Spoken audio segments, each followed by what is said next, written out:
I never thought I'd be one of those people posting their relationship drama online, but here I am, sitting in my car outside a coffee shop because I can't bear to go back to the apartment I share with James.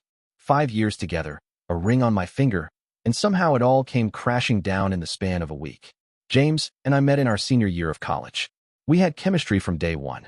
Same sense of humor, same values, same dreams of building a life in our hometown near our families. After graduation, we moved in together, and life felt perfect. I was teaching at the local elementary school. He was climbing the ladder at his father's construction company. 2 years ago, on my birthday, he proposed with my grandmother's restored vintage ring. I cried. His mom cried. It felt right. The wedding was supposed to be this October. We'd booked the venue, since save the dates, I'd even found my dress. But 3 weeks ago, James started acting distant.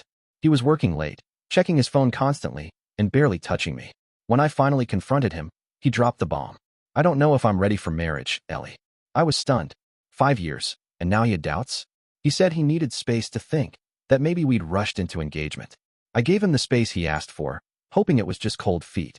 We still lived together, but basically became roommates. I slept in the guest room and cried myself to sleep most nights. Then came Saturday. James's college buddies were in town, and they all decided to grab drinks. James invited me along, which I took as a good sign. Maybe being around friends would remind him of why we worked so well together. I should have stayed home. The guys were several rounds in when they started ribbing James about settling down. That's when it happened. His friend Mike said, "Seriously, man, what's the holdup? Ellie's awesome." James laughed, looked right at me, and said, "If she were prettier, I'd marry her tomorrow." The table went silent. I felt like I'd been slapped. A couple of his friends awkwardly laughed, while others looked horrified. I grabbed my purse and left without a word. James followed me outside, claiming it was just a joke and that I was being too sensitive. I took an Uber home, packed an overnight bag, and went to my sister's place. James blew up my phone with texts, first defensive, then apologetic, then angry that I was overreacting. This morning, I woke up to a call from Karen, James's mom. She was sobbing so hard I could barely understand her. When she finally calmed down, she told me something that made my blood run cold. "Ellie, I'm so sorry." Karen choked out between sobs. "I found messages on James's phone. He's been seeing someone from work. For months." The words hit me like a physical blow. Months, not weeks. Not a recent mistake. Months of deliberate deception while I was planning our wedding. While I was picking out china patterns and writing vows, he was building a relationship with someone else. Karen continued, her voice shaking. "I confronted him last night after you left. He didn't even deny it. He said he's been trying to figure out how to end things with you, but couldn't bring himself to hurt you." She paused. "Until he did exactly that in the cruelest way possible." The puzzle pieces clicked into place. The late nights, the emotional distance, the sudden doubts about our future. I'd been so naive, making excuses for his behavior, believing his lies. Karen explained that James had been working closely with a new project manager at his company. A woman named Megan who was, in his words to his friends, out of his league. "I raised him better than this," Karen whispered. "Your father and I are ashamed. We love you like a daughter."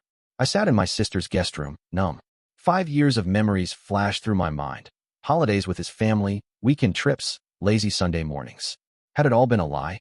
Or had he simply grown bored of me, of our comfortable routine?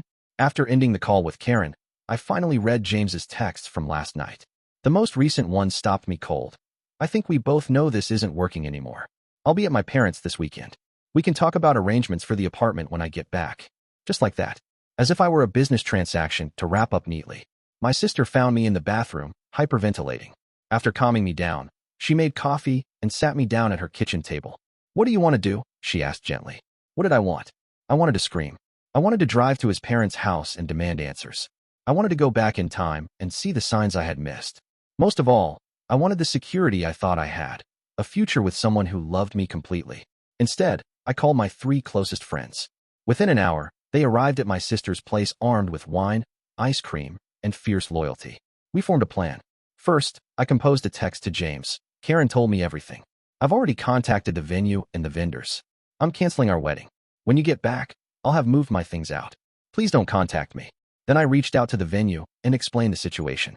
The manager, a woman in her 50s, listened sympathetically and offered to refund half our deposit, far more generous than the contract required. "Honey," she said kindly, "better to lose a deposit than waste a lifetime." By Sunday evening, with my friends and sister helping, I had packed all my personal belongings from the apartment.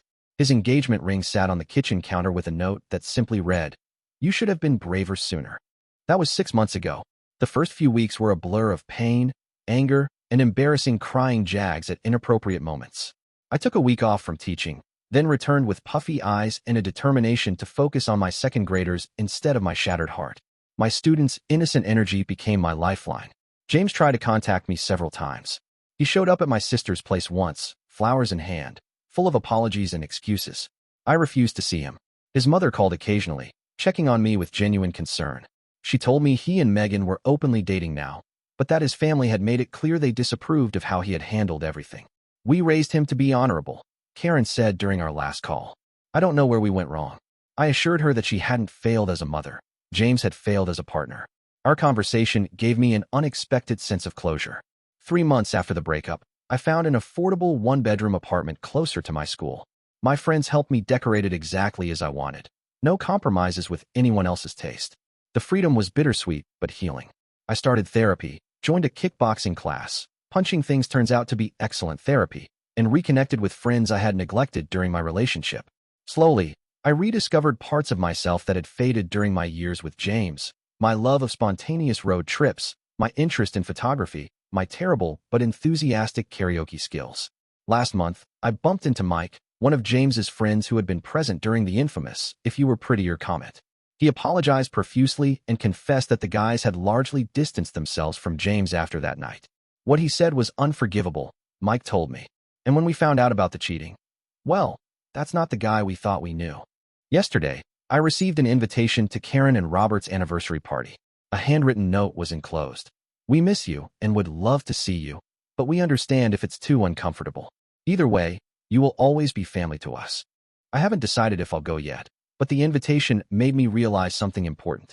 While James broke my heart, he didn't break me. The relationships I built during our time together, with his family, with our mutual friends, with myself, those remain valuable, even as our romantic relationship has ended. I'm not dating yet. Sometimes I still catch myself planning a future with a man who no longer exists in my life. But those moments come less frequently now. I'm learning to navigate this unexpected path with grace and, on good days, optimism. If you had told me 6 months ago that I would be standing on my own, feeling stronger than I ever did in my relationship, I wouldn't have believed you. But here I am. The woman who wasn't pretty enough to marry is finding herself beautiful enough to live a full and meaningful life, with or without a partner. And that, it turns out, is the prettiest revenge of all.